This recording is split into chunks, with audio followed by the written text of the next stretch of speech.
Bismillahirrahmanirrahim. Welcome to our channel. Dear students, in the previous lecture, we have discussed functions, its types. And today, we are going to discuss functions and limits.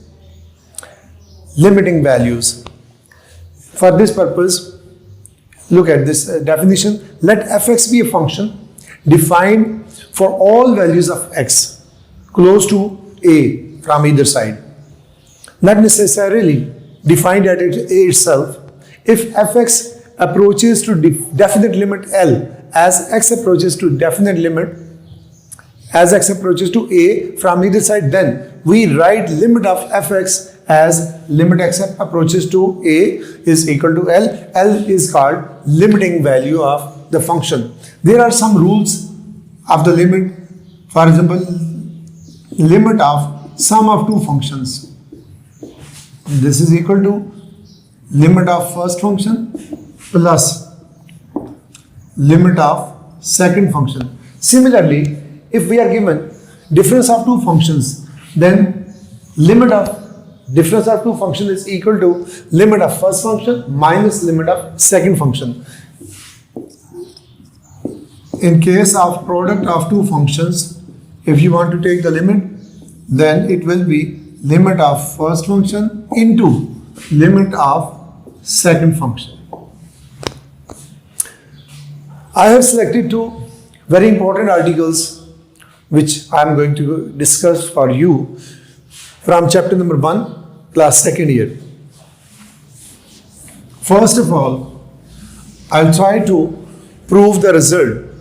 Limit of x raised to power n minus a raised to power n over x minus a, limit when x tends to a, is equal to n a raised to power n minus 1. Dear students, consider this x square minus a square. You have done in class 9-10.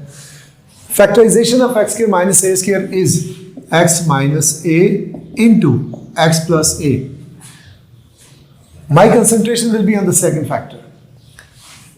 Power degree of the variable, degree of the polynomial is 2 on the left hand side. First factor is x minus a and second factor is x plus a. Degree is 2. There are two terms in the right on the right hand side in the second factor. Now x cube minus a cube, x minus a, x square plus xa plus a square. You might be surprised why I didn't write it ax. Instead of x square plus ax plus a square, I have written x square plus xa plus a square, keeping in mind a rule which I am going to make the things easier for you, inshallah. X cube minus a cube, degree of this polynomial is 3. Leaving this one factor, that is x minus a, second factor has 3 terms and degree of second factor is 1 less than degree of the polynomial. Degree of the polynomial is 3 and there are 3 terms. Degree of polynomial was 2 and there are 2 terms. And here degree is 3, so degree of the second factor is 1 less than degree of the polynomial. Similarly, if we factorize x4 minus a4, your answer would be x cube plus x square a, x a square plus a cube. Look at the degree of the polynomial, which is 4, and second factor has 4 terms. Here degree of the polynomial is 4 and degree of the second factor is 1 less than degree of the original polynomial. Going in the same pattern, now x raised to power n minus a raised to power n can be factorized as usual. First factor will be x minus a and second factor will be of this type, x raised to power n minus 1 plus x raised to power n minus 2a, x raised to power n minus 3a square, x raised to power n minus 4a cube plus so on, and in the last you will get x a raised to power n minus 2 plus a raised to power n minus 1. Following the same pattern, degree of the polynomial is n, second factor will have n terms. Second factor will have n terms. Here degree of the polynomial is n, degree of the each term in the right hand side, in the second factor will be n minus 1. If you look at one thing, the power of x is decreasing and power of a is increasing at the same time. Now, if let us apply the limit, x applied to limit x raised to n minus a raised to n over x minus a. This was our main question, main article which I am going to prove now. Applying limit on both sides.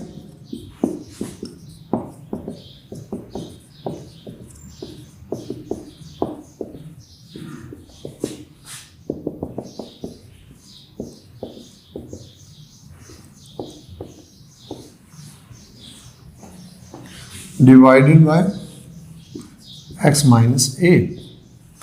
Now x minus a will be cancelled on the right hand side and you will be left with one factor having n number of terms. According to the principles of limits, now the limit will be distributed to all the n terms and we shall get an expression like this.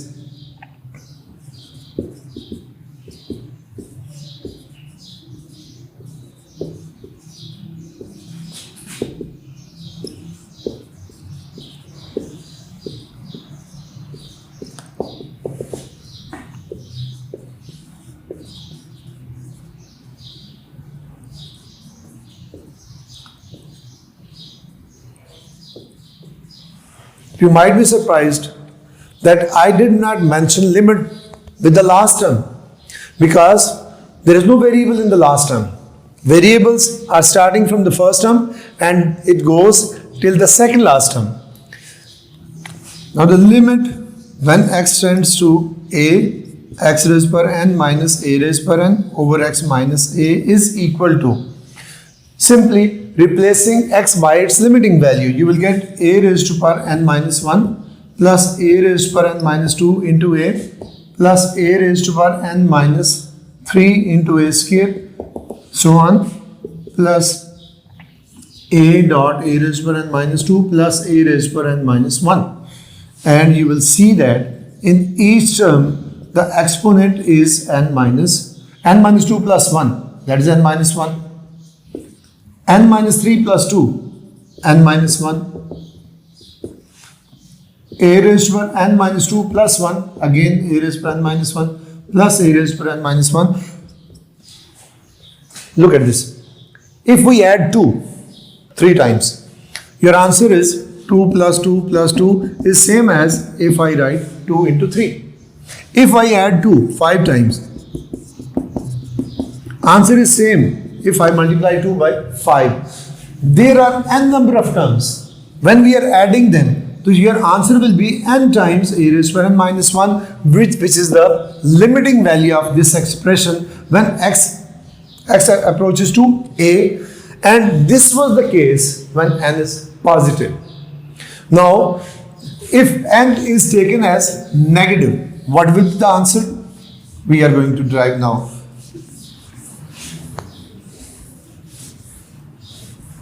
Second case of this proof is when n is negative. Let us take n is equal to minus m where m is positive. In the second case, when n is negative, let us consider n is equal to minus m where m itself is positive. Now putting the value here, x belongs to a, x raised to power minus m minus a raised to power minus m divided by x minus a. It can be written as limit x tends to a 1 over x minus a 1 over. You are familiar with this rule that when exponent is negative and if you will shift it to the denominator, its exponent will become positive. X belongs to a 1 over x minus a into a raised to power m minus x raised to power m over x raised to power m a raised to power m. Let us rearrange it because in the original formula variable comes first x raised to power n minus a raised to power n. After readjusting, we have got a raised to power m minus x raised to power m. So we cannot apply this rule until the first term should be x. So taking minus sign common, we can write it as x raised to power m minus a raised to power m over a raised to power m x raised to power m. And now applying the rules of limit x raised to power a raised to power m x raised to power m into limit x tends to a x raised to power m minus a raised to power m over x minus a. This is the minus sign which we have taken common. Dear student, we have got product of two functions now. We have just proved that x raised to power n minus a raised to power n over x minus a is equal to n a raised to power n minus 1. If you look at the second function, simply n is replaced by m. So applying the same rule, here you will apply the limit x will be replaced by a raised to power m, and here with the help of this first law which we have proved, its answer will be m a raised to power m minus 1 is equal to minus m a raised to power m minus 1 minus 2m. Here you can see that a raised to power m into a raised to power m, when the powers are same and you are multiplying same basis, powers are added. And if they are added in the next step, we shall shift them in the numerator, its sign will be changed and answer comes as minus m a raised to power minus m minus 1, which is same as n a raised to power n minus 1, because we have taken n equal to minus m. So this was your first proof, which is very important from the examination point of view, and in the exercise we have to make use of this formula to solve some questions. This was the first proof, and dear students, now I am going to find out value of this expression. In class first year, chapter number 8, we have studied binomial theorem and binomial series. Binomial theorem, when n is a whole number, n is a positive number, we apply binomial theorem. But when n is a fraction or n is a negative integer, then we used to apply binomial series. And in binomial series, first term is always 1 and second term is less than 1. Now let's see. Let us expand it with the help of binomial series, and you will write 1 plus n into 1 over n plus n into n minus 1 over 2 factorial 1 over n square, n into n minus 1 n minus 2 over 3 factorial 1 over n cube plus n into n minus 1 n minus 2 n minus 3 over 3 factorial and 1 over n raised to power 4 plus so on. In binomial series, there are infinite number of terms on the right hand side. Now let's simplify the right hand side. N is cancelled by n, you will get 1. Now here we have n square, here we have 1n. 1n will be cancelled and we can write it as n minus 1 divided by n plus 1 by 3 factorial. 1n is cancelled, n minus 1 over n, n minus 2 over n plus so on. Now 1 plus 1 plus 1 by 2 factorial 1 minus 1 by n plus 1 by 3 factorial 1 minus 1 by n 1 minus 2 by n plus so on. Dear students, we have just discussed the limit. If I apply the limit when n tends to infinity, when n tends to infinity, a fraction in which the denominator is so large, the resultant fraction will become equal to 0. Now 1 over n, 2 over n, 3 over n, 4 over n, and all those terms in which n is in the denominator will become 0 when we shall apply the limit n tends to infinity. So you will be left with 1 plus 1 over n raised to power n. Limit n tends to infinity as 1 plus 1 plus 1 by 2 factorial plus 1 by 3 factorial plus 1 by 4 factorial and so on. There is a result which I want to apply here. I have to rub these steps. E raised to power x is equal to 1 plus x square by 2 factorial, x cube by 3 factorial, x4 by 4 factorial and so on. Dear students, in this expression, if we replace x by 1, put x is equal to 1. If we replace x by 1, you will get e raised to power 1 as 1 plus 1 by 2 factorial, 1 by 3 factorial, 1 by 4 factorial and so on. And if you simplify it, you will get 1 plus 1, 2. 1 by 2, 2 factorial is equal to 2 into 1 and this is equal to 0.5. 1 by 3 factorial is equal to 1 over 6, that is 0.66667 and so on. In this way, you will get it like this 2. And if you simplify it, 2.718 and so on.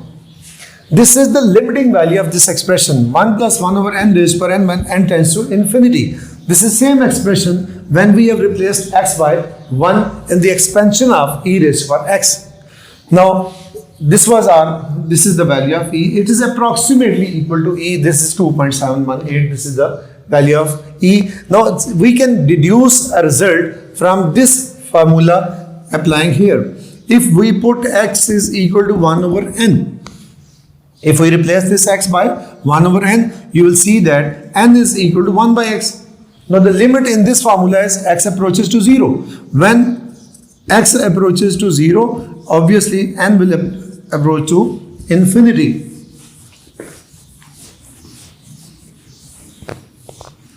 Dear students, now let us prove this one. Limit when x approaches to 0, 1 plus x raised to power 1 over x can be written as when n approaches to infinity, 1 plus 1 over n raised to power n, because this variable x is replaced by 1 over n. If x is 1 over n, then n will be 1 by x. Applying the limit when x approaches to 0, n approaches to infinity. Now, replacing variable x by the variable n, you will see that this is the same result which we have just derived. These were the two topics which I have selected for you. They are very important from examination point of view. First, we have defined the limit of a function. Then we have found the value of limiting value of x raised to power n minus a raised to power n over x minus a for two cases, when n is positive and when n is negative. And then we have calculated the value of this 1 plus 1 over n limit when n tends to infinity raised to power n is equal to e, and with the help of this rule we have deduced another formula. Limit when x approaches to 0, 1 plus x raised to power 1 over x is equal to e. This was the topic, this was the lecture for today, and inshallah in the next lecture I shall try to solve some of the important questions of chapter number 1 for you. Thank you very much.